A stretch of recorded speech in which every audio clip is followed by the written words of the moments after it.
This is a project we milled all of the walnut floors from the client's property.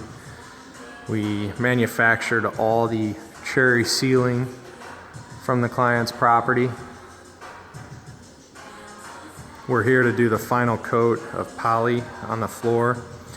We manufactured the walnut doors. That is a 3-inch thick mahogany door I built with the client in my shop. He worked with me to save a little money.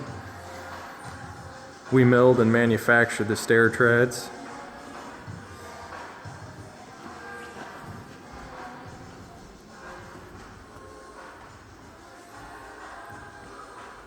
There's a total of 18 doors in the house.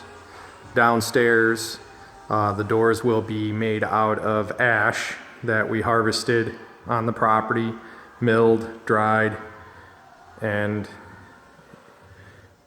built for the customer. Also, the cabinets were made by a local company, and we milled the lumber for those as well.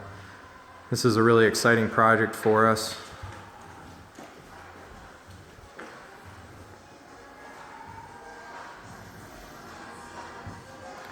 These are just a few things that you can do with the timber on your property